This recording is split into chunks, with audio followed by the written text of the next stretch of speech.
you run your business, but you make friends, and the customers become friends, and you know, you. To me, that's the best part about it. You know, obviously, it's always great you can run a successful business. But it's like it's the people that you meet along the way. Absolutely. And I always look back at that where I'm like, dude, if I at the minimum, let's say this is a dying business and it doesn't ever transpire to what I want it to be, you know, financially and all these other goals that I have, I'll look back at it and be like, dude, I met this person, I connected with this person, and I'll be like, you know what? It was all worth it just for that alone. You know, the conversations that I have and just the dialogues and the people that I'm like meeting, you know, I'm like, holy shit, if I don't ever do this, this will never even happen.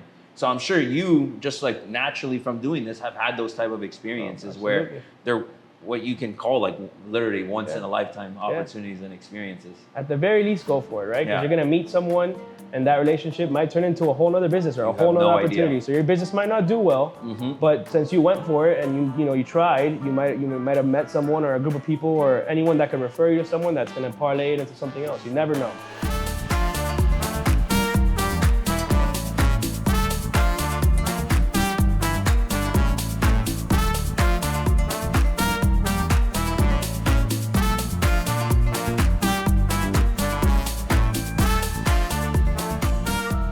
What is good, everybody? Welcome back to another episode of the Stay Tranquilo Podcast. We're here with Jorgie Lorenzo at Lomelos Meat Market.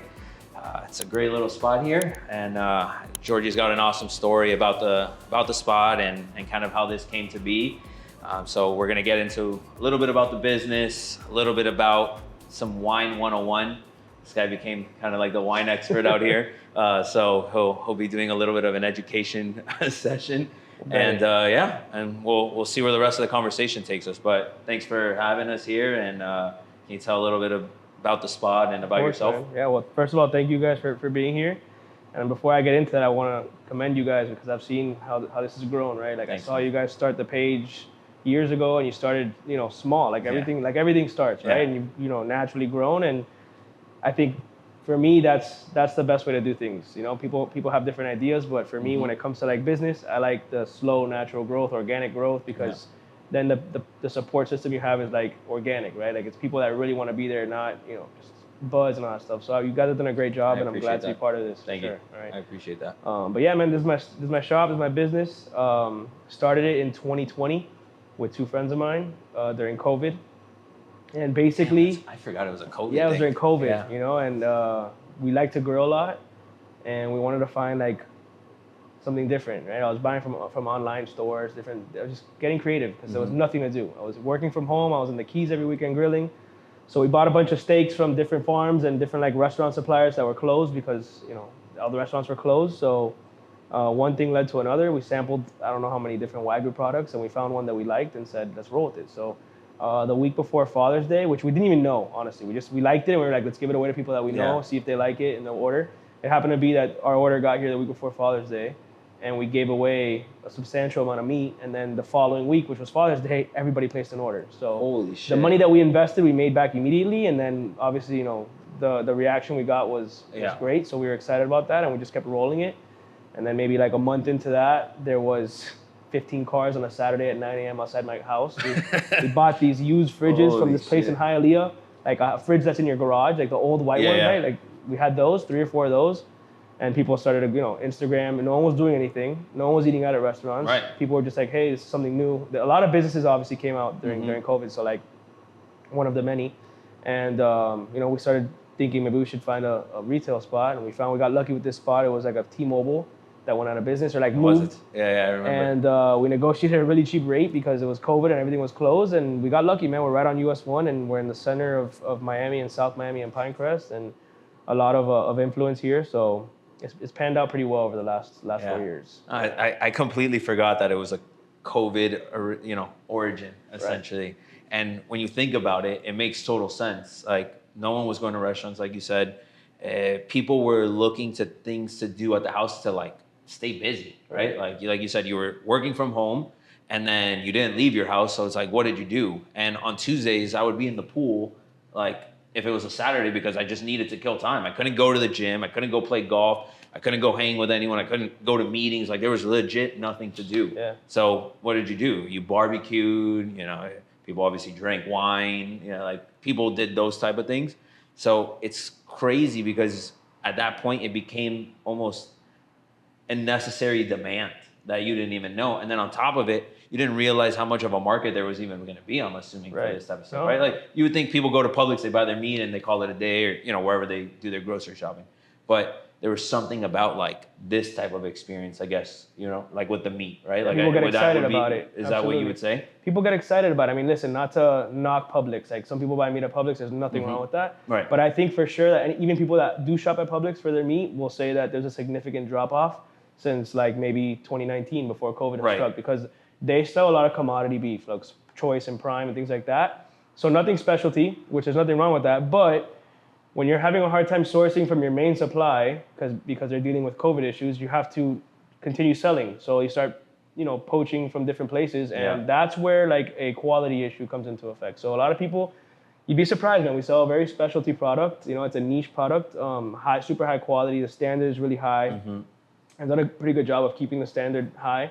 But a lot of people from Publix that maybe, they're hardworking people that normally wouldn't buy a $50, $60, $70 steak. Right.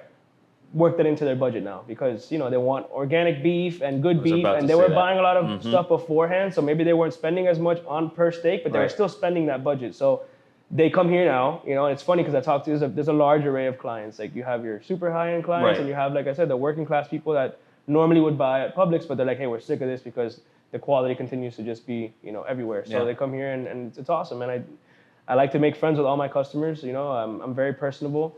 Sometimes my fiance gets pissed off because we're at dinner at 9 o'clock on a Saturday, and I'm getting people, texting me, calling me for orders. But that's the way I like to run my business. Well, like it's I like to keep it small feel, but like large quality and customer service, which is another thing I want to get to, because I think customer service died during COVID, right? Like you call American Airlines, bro. You book a flight on American Airlines. Get me started with that. And something happens, you're on the phone for an hour, and then when you get someone on the phone, they don't give a crap. Yeah. So those are the things that I see as a business owner that I'm like, I'm gonna attack that, right? Like it doesn't matter. Sometimes people leave a steak in a car for 3 hours, and it's not really my fault, but I'm still gonna make sure that I take care of the customer, because it costs more to lose them, right, than to never, than give them a steak, right? To make them whole on whatever it is. So I always take the blame, which is what you're supposed to do as a business, which is what most larger businesses used to do, and it doesn't really exist anymore. So it goes a long way. The customer service aspect. It does, and think about it. If I'm walking in, I've seen Lomelos for a while now, but I'm gonna go out of my way to go make that purchase. Like you said, I embedded in my budget, and I walk in and I have a bad experience, with the person here that's working here or yourself. You're not gonna be inclined to want to walk back in there before you even buy the meat. It could be the best piece of meat that you have out there compared to anybody else, but they walk in and had a bad experience. You've already lost the customer forever. Absolutely. And then on top of it, someone that they're talking to, hey, Lomelos. The trickle-down effect, 100%. Exactly. It sprinkles down. Right, so it works both ways. And the reverse, right? exactly. Someone comes in and has a good experience, they're going to tell, and that's my model, right? Like there's such a negative effect with one bad experience, because they can go tell their neighbor who was already interested. Maybe they saw an ad for Lomelos. Oh, I'm going to go. And then they heard that's 100%. That'll so kill it always goes a lot further to have this is a standard, but to have that positive feedback. And that's how I've met a lot of like core customers that come either weekly or stock up monthly or like hardcore. Because hey, my neighbor told me about you. Like, I buy a lot of meat. Can we talk? Yeah, sure. What's up? You need a discount because you're gonna buy in bulk. Like, then we kind of become friends. It leads to another thing. It leads to other business opportunities, which it has obviously.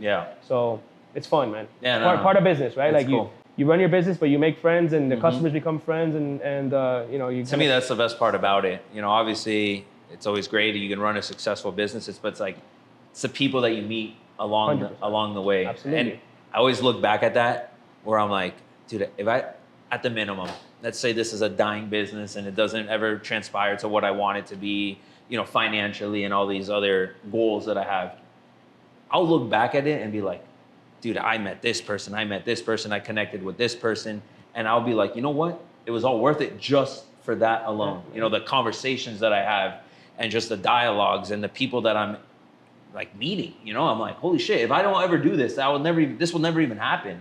So I'm sure you, just like naturally from doing this, have had those type of experiences where they're what you can call like literally once in a lifetime opportunities and experiences. At the very least, go for it, right? Because you're gonna meet someone And that relationship might turn into a whole nother business or a whole nother opportunity. So your business might not do well, but since you went for it and you tried, you might have met someone or a group of people or anyone that could refer you to someone that's going to parlay it into something else. You never know. Absolutely. And you a lot really of don't times know it where it's turns going out to take that way. you. Yeah, it's true.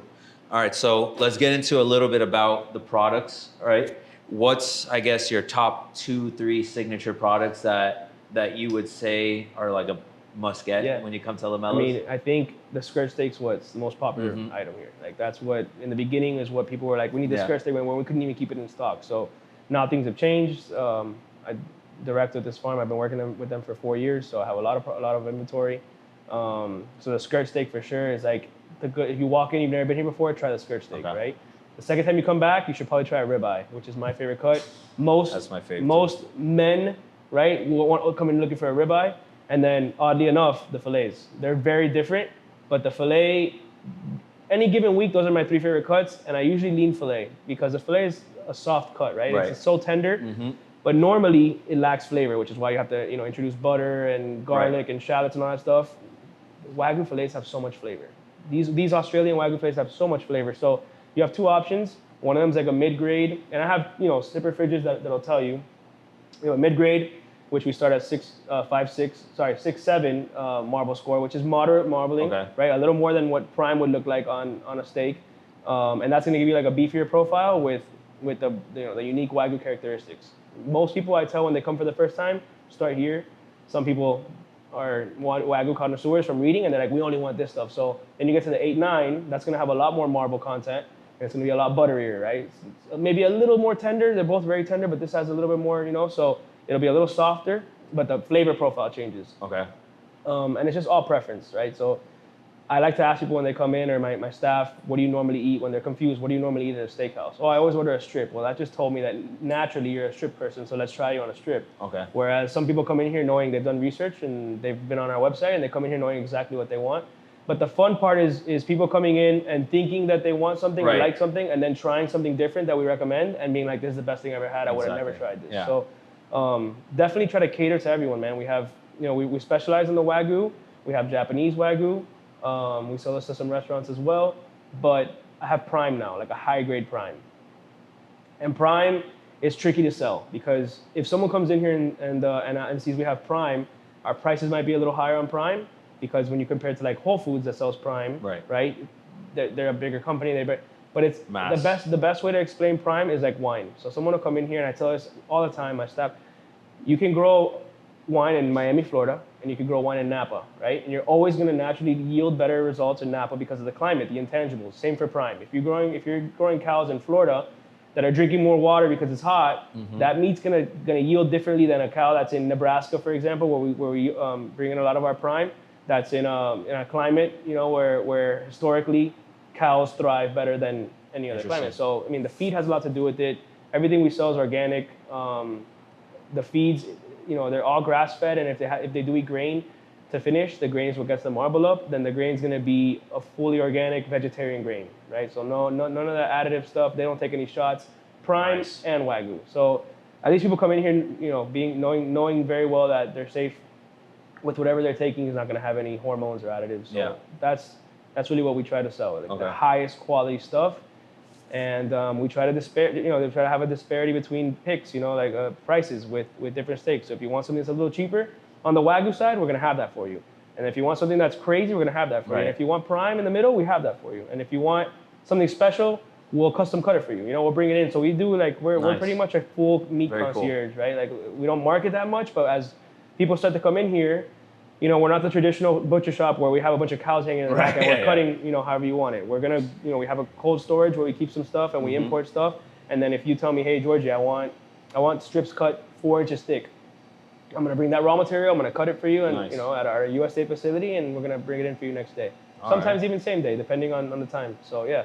Damn, that's a little bit of everything. It's a very different concept and idea of what it is. A completely different experience, compared, I guess, to the average connoisseur. Where they're like, I hate to keep going back, but to the retail side of it, like the grocery stores and that purchasing world. But the big thing to me, and it seems to be more of a common conversation, I guess you can say, is the grass-fed portion of the meat, right? Where it just, that to me, I think is like the biggest upgrade, right, that you're going to make because it's scientifically proven to be a healthier consumption, essentially, right? Because whatever they're feeding these cows and wherever these farms are coming from, right?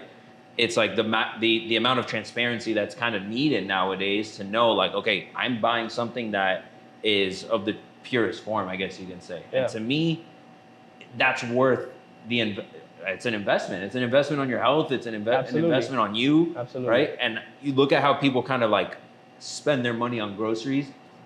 And the first thing I'll say is like, okay, so you're saying you can't buy this meat, right? But you're buying the meat there at Publix or at Whole Foods or wherever the hell you buy your meat, but you're also buying the bag of chips and the brownies and this all and the this processed and this, stuff that you all the processed stuff, yeah. Which can't you cut that out completely and then go and just go buy a good piece of meat, which is going to be 10 times better for you? Like it's like pick and choose your battles. I think this generation is really different. Yeah. So like my little brother is 23 years old, and all his friends are all on TikTok. I'm not a big TikTok guy. I dabble because I don't want to feel like an old man. But this generation has really shifted how people think about food. Like they're a much healthier generation than our generation and than our parents even more. So like people have been very conscious about what they've been putting in their bodies, and like me, 6 years ago, didn't care. Like chips, great, I don't care. Oh, that has this and that. I don't care. Yeah. Now I find myself reading the ingredients on stuff because like you've seen the studies that some things lead to like, you know, cancer and things like that. You don't want any part of that. And like everyone as a whole, I think worldwide has become more conscious of what they're eating. Yeah. And more companies are shifting towards that. I think it's gotten worse overall because of the mass production that's going into things. People are just trying to make better margins, things, and that's what it all comes down to. It's the money. Yeah, it comes down to money. So, I mean, at the end of the day, people are very conscious compared to what they used to be and what they're 100%. Eating now. So, like, that has helped my business too, because some people are like, hey, my doctor told me I need to be on an all-meat diet now, and he recommended this place. And I'll break it down for them, and they're like, oh, but the higher grease, you know, the Marble Score 89 is going to have more grease. And I'm like, it's healthy fat. The fat that you're getting out of Wagyu beef is the same fat you get out of avocado, olive oil. It's good fat. Wow. It's linoleic acid, right? It has linoleic acid in it, so very little cholesterol. Wagyu has very little cholesterol, close to chicken, right? Holy shit. And I didn't know that myself being a business owner. I had no clue. It took a doctor coming in here to tell me, he's like, yeah, the best part about this stuff is it's so low in cholesterol, right? And I'm like, I think so. He's like, yeah. I started looking into it, and I was like, oh my gosh. Wow. Yeah. So the fat that you get is the fat that your body needs. And right? what is it? Is it just because of the diet of the cows that creates that? Like, what is creating that? So yeah, so like the feed of the cows, I mean, remember these cows, even the Australian Wagyu, all Wagyu derives from Japan, right? So these Japanese farmers, when they got together and wanted to, you know, make a prototypical cow that'd be like healthy but also super fatty and delicious. That's one thing they figured out was like health, like in every aspect, the mental health side, the physical, everything. For sure.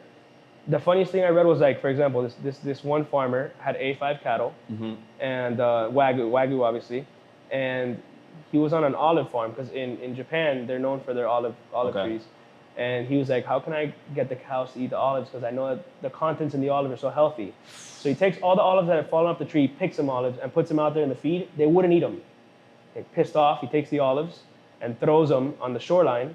They dried up, and when he walked out one time, the cows were eating all the dried up olives. So it took the fact that the cows preferred the olives to be dry for whatever reason. Yeah, because that's where he got them to eat them. That's where olive-fed Japanese A5 derives from. Some of the most expensive beef.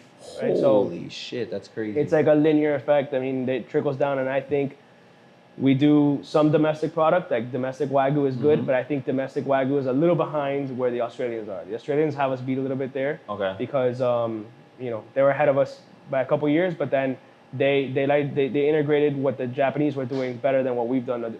There's a lot of like small independent farms, and like I said, not to knock any of them because some of them are very good. Right. But when you have a domestic farm, if you and I wanted to start a Wagyu farm, we buy a cow, bring it down, and do whatever we want to do with it, and then we, you know, slaughter the cow, process it, and then tell everyone, hey, this is Marble Score 89 because I think so. Like no, in Japan, in Australia, the government's directly involved. So if you're gonna do something with your cows, the government's gonna be there and they're gonna put a stamp on it that you can't sell it as something else when you can't. They don't leave it up to the farmer or the owner. Basically, the government has. No, you can't. You can't put that level of trust into people because someone's gonna play this. When there's money involved, of course. 100%. But also, like, that's why, in my opinion, I lean towards the Australian, because consistency is always there, because it's graded by, you know, an official from some government company that a government official that does that. I would have never known that, man. There's a lot of little things. Yeah. There's a lot of like, and it really does make a huge difference. Like I'm a big believer in that. I've been a believer in like quality over.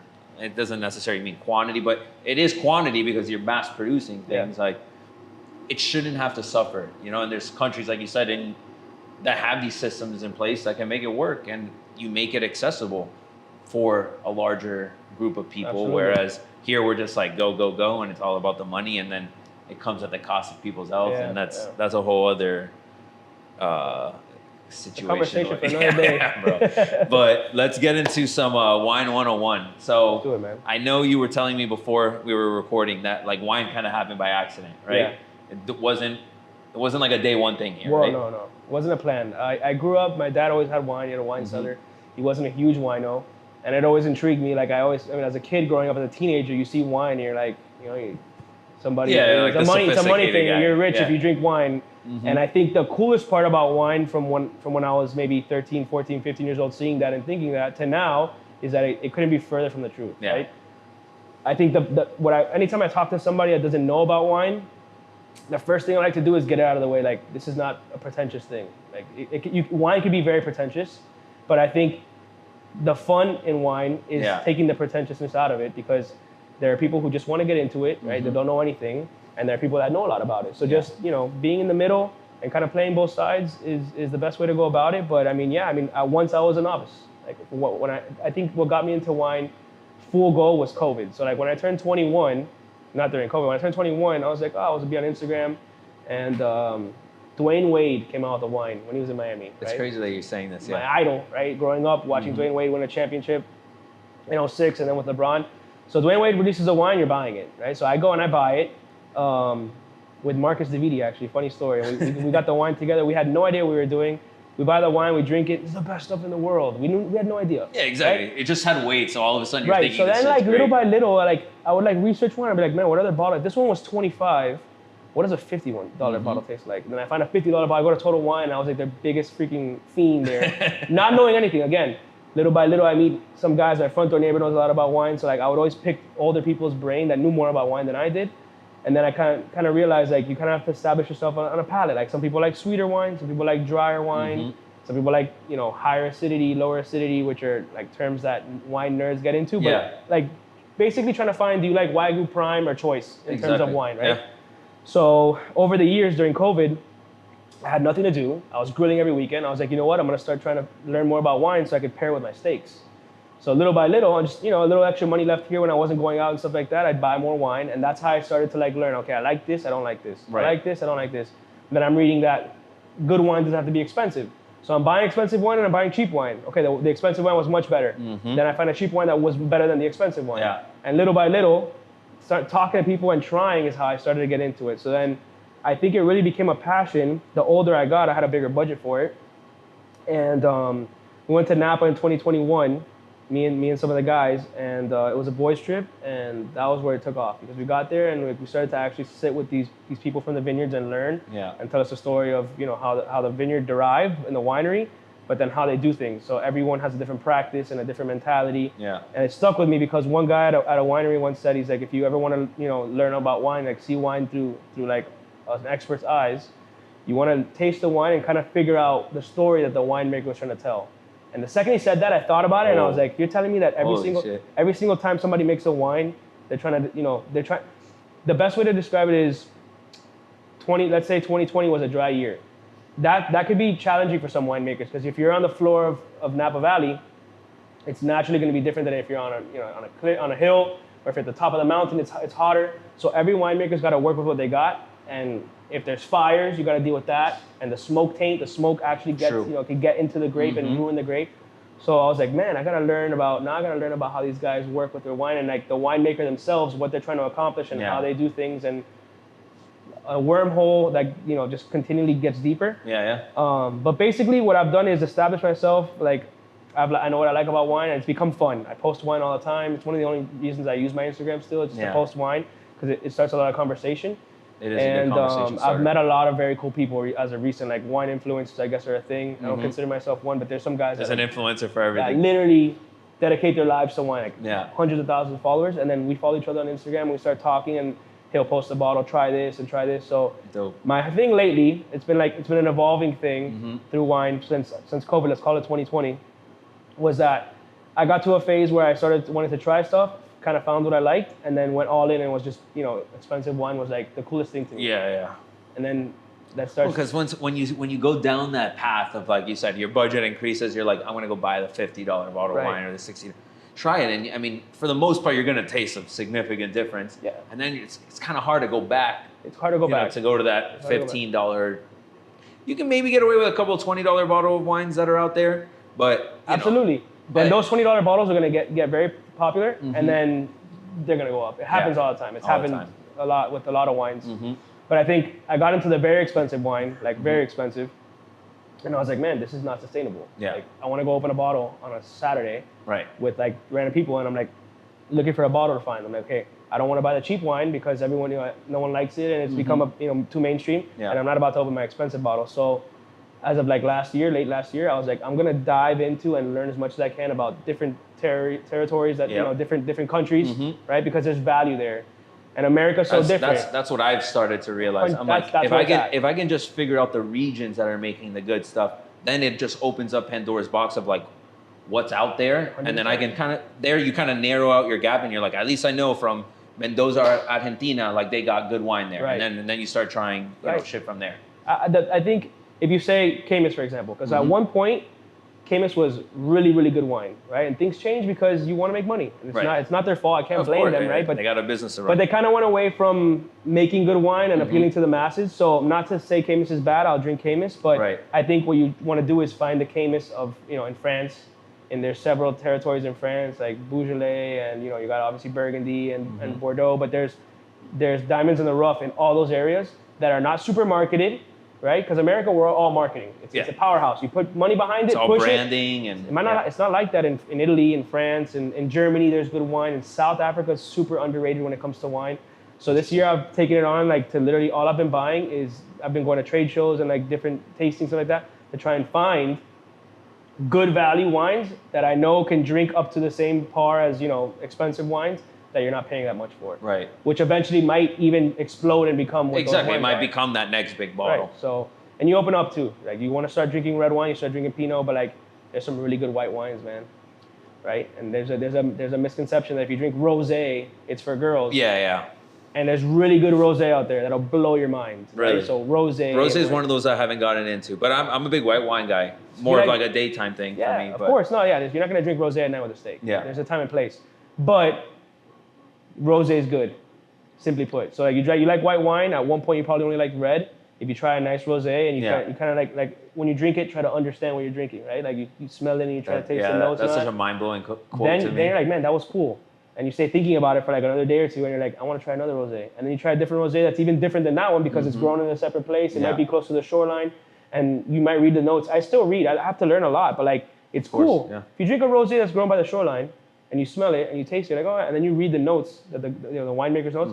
You take the small bit of a little bit of salinity because it's near the shoreline. You're like, and you taste the salt. You're like, oh my gosh. Holy and then now you're like, man, I'm gonna pair this with a salty pasta or like a salty branzino. It's gonna pair really nicely. It's gonna cut some things cut fat, some things cut citrus. So when you get into that, it's a totally different game. It really is, and I guess when you become. I think part of it is becoming aware that that's even a thing, right? Because you just drink the wine and you're like, this tastes good, and that's it. But when you kind of do like that whole palate situation, that is a whole other game. Because sometimes you'll have a glass of wine that I've noticed, and again, I'm a novice when it comes to this. I'm kind of like you. I've just become intrigued by this world of wine. But you'll take the sip of wine, but you haven't had a bite of food yet. Then you get the appetizer that comes in, like a little burrata or something comes in, and then you take a sip of the wine after taking the bite, and the wine tastes different. Completely different. Yeah, man. and you're like, yo, what the hell? And it tastes better because whatever, I guess, not even knowing maybe, but the tomato brings out a certain accent that you would have never brought out if you didn't have that with that wine. And the longer it sits, the more air contact, the more it opens up. Yeah. Wine is super tight. It's in bottled, and air is what brings out. Which is why they say like pour it and then absolutely, exactly. yeah. And this is all fun stuff. This isn't meant for experts in wine. Everyone should be doing this. Yeah. Right. Like just learning. It's simple. It's fun. If you think you like wine, then just. Well, apparently it helps. Like you're gonna like less chance for like hangover. Obviously with like good wine, that's not really the case. But opening it up is just gonna expose it to have a better experience. Right. I guess is the best way to put it. 100%. 100%. Sometimes there's sulfites that they put in the wine to help prolong it and to help the grapes not like become mush essentially. So that's what you want to get out sometimes too. Gotcha. In certain wines, I mean, like there's a big push now for organic wines, and yes, I have seen that. Not against it by any means. Don't know a lot about it, but a lot of the wines that I've been buying lately from France and Italy are just naturally organic. So I'm like, oh, okay, cool. When you read about it, they don't put anything in there. They let the land and the vines and the grapes do the talking. This is what we're gonna do. I'm the winemaker. I think that I want to. This is my approach on it. Yeah. I'm not putting anything in there. What comes out is what comes out. But that's been huge because of the push with all the health, the health nuts and all that stuff. Now that because people are getting more consciously aware about it. Yeah. So it's not a bad thing either. Some people will say they're against it. Some people will say they're for it. I'm in the middle. I'm down to try it. It's not bad. I have the ones that have had have not been bad at all. They've been good. Yeah. Interesting. Yeah, I mean, you see them popping up everywhere. But so I want to get a little bit into more of like the regions that you were talking about. So you've been doing a little bit of studying. What are some of the regions that you, I guess, see produce good red and good white? Yeah. I mean, is there one region that produces better wine than another for a specific type? Yeah, absolutely. So like, we'll start with Napa. Napa has become a big, bold, but that's what Americans like. Big, bold, jammy, high alcohol wines. You want to pair that with steak. There's not a lot of finesse in that. There are some wineries that are like considered cult wineries that practice those things, and they use some techniques that are used in France and Italy. But when you cross into Europe and you get into France and you get into Italy, you get more of like, you kind of lose the bold, jammy sweetness, and you kind of get a little bit more like earthiness. That's what I like. So it's different, right? I like that. And most people's palates, naturally, when you start drinking wine, you want to drink the sweet stuff because you don't know what you're drinking when you try something that's a little dry. But then naturally, you're like, I'll try this. And then it happened to my fiance. In the beginning, she only wanted Same. like a I certain know my thing. girlfriend too. She would only drink like Pinot Noir. Right, exactly. And like that was it. And then I started getting her into Malbecs, to Cabs, blends, a whole other world of it. That's how it's naturally supposed to happen. Yeah. So when you get into, let's say, most commonly Bordeaux. Bordeaux is what everybody knows because there are some really big wines that come out of Bordeaux, really, really high-end wines, expensive wines. But what happens when you get into like the area surrounding Bordeaux that kind of have the same climate, kind of have the same, soil and things like that? You're buying grapes and wine that's grown in the same region for a quarter of the price. Right. So when you get into that is where it gets fun because there's what you call second growths, or like, let's say a winery sells their wine for $100. Right. You have something on the corner, like the lot on the corner that's not connected to that. They sell for a lot cheaper because it's not directly where they want it to be. Well, that's where you find value, right? Got it. Same thing. And are they branding that a completely different type of wine? So normally they'll have. There's different classifications for European in Bordeaux and in France. Like you have Cru, Grand Cru, Premier Cru, which do your research because that's kind of an expert thing. But yes, they're supposed to. It's kind of like Australian Wagyu. The government doesn't allow you to just slap something on a bottle and say, I'm selling this. Right. If you're in this area, you're Grand Cru. If you're in this area, so they kind of tell you based off of history that this area grows the best grapes. But over time, some of that land has changed, and something that might have been labeled as a third-tier wine is now drinking like the first-tier wine, but you're still paying third-tier wine prices. So people are freaking out and they're getting into that stuff, and it's good value. Italy, amazing. Italy's white wines, Italy's red wines, Tuscan, super Tuscan. Yeah, I feel like that's always been the. It's perfect because you get a mix of both worlds. You get a little bit of the sweetness and the red fruit, but you get a little bit of the tertiary like ground notes that come with the terroir or the area where they're grown. Right. And that's where it gets fun, man. Like you don't just have one type of wine that you're growing. You have different, and that's where you get into the different varietals. Different grapes. So I think like Italy has 80 something different varietals, whereas France you might have like 6 or 7. Holy shit. But each grape is kind of similar to like one of the main grapes. So like, let's say Pinot Noir, which is what commonly we refer to in Miami, in my U.S. as Pinot Noir. Yeah. There's a grape varietal called Gamay, right, from France, that if you're not an expert sommelier, you're gonna taste and be like, this is a great Pinot, and it's a Gamay. But there's subtle little things in where those grapes are grown that change the complexity of the wine.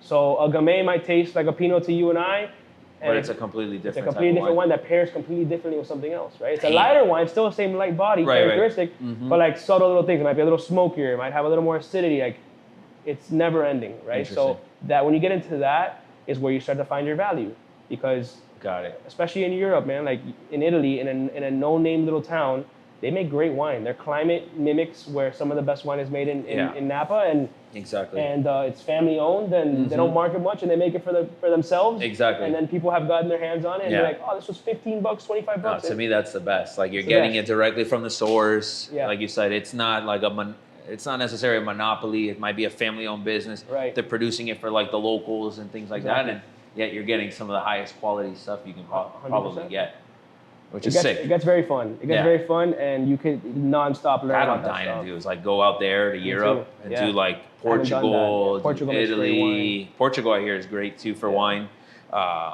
Spain is actually okay. So speaking about Spain, I'm a huge Rioja. Big fan of those. That's good stuff. Yeah, those are big wines. Those are grown in the mountains. So like powerful fruit, because a lot of sun contact brings out the alcohol. The grapes get bigger and they pack a punch, but they have the finesse of the area where they're grown and the climate. They just have a little more sun compared to Bordeaux. Bordeaux, people in Bordeaux pray for sun because it's always cloudy. So on sunny years, on sunny vintages, they make a great wine, or like what most people would assume would be a better wine, because they want more sun. Whereas in Rioja, they want a little less sun because their grapes get so big and so juicy that they may want to have a little less alcohol content. So like what one person's wishing for, another person wants, or is trying to get rid of, rather. So that's fun about it too. Like Rioja, high alcohol. Then you get stuff, if you go down and you're on the floor, you get near the ocean, you have a perfect examples like in Argentina.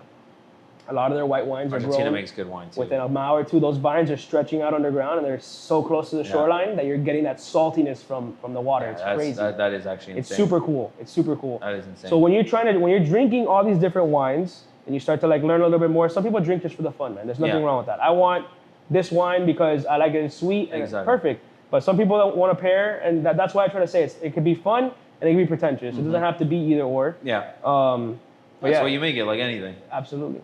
So, kind of wrapping this up, what wine, it doesn't have to be a specific brand or bottle, but type, I guess, pairs well with like a good Wagyu steak? So look, we have wine options here. We have a lot of friendly wine options, stuff that you see in like major names basically, but I also run like a concierge wine service too. So like a lot of people will call me and say, hey, I need this. Some people are doing it as gifts, corporate gifts. They want it for their house because they're collectors. Nice. So everything from the cheap stuff to the super hard to get stuff I deal with. And through that, I've been able to get some stuff and be able to pair, help people pair their stuff too. Interesting. So when it comes to something fatty like a ribeye, for example, it's got so much fat in it that you want alcohol to cut that fat, because the fat's gonna layer your tongue, and it's gonna be like that greasy thing. When you hit it with some alcohol, it clears out your palate. So it's like a on and off effect. It's like a cleanser almost. So it pairs very nice. It's a nice phenomenon. When you're dealing with something a little less fatty, something like a filet, you can go with like a Zinfandel. It's a little peppery. You can go with a Pinot, obviously. Zinfandels are great. Yeah, they're a little peppery, a little green. Yeah. Good with vegetables. Do like filet with broccoli is a good pairing. Okay. Same for Pinots. Pinots have like a little smokiness to them sometimes, and they're lighter, so it goes. It depends. If it's funny because you could do a filet and you could drink it with a cab. If you're gonna do like a lot of butter, right? Because it's gonna have a lot of fat. Yeah. If you're gonna do like a cream sauce, you probably want to pair it with a light Pinot. You can even drink white wine with the filet. Yeah. The opportunities are endless because it just depends on what you like, man. How you want to go about it. There's a million ways to do them. So for the most part, we sell cabs here because we sell steaks, and a lot of people like the fatty steaks. That combo just makes sense. It makes sense, right? Okay. But as a meat market, it makes sense for us. If we also sell like some easy drinking stuff too, because some people want to come in here. Yeah, not everyone can do the cabs. It's just there, and they want to go in the pool. So we have some white wines, some rosés that we offer.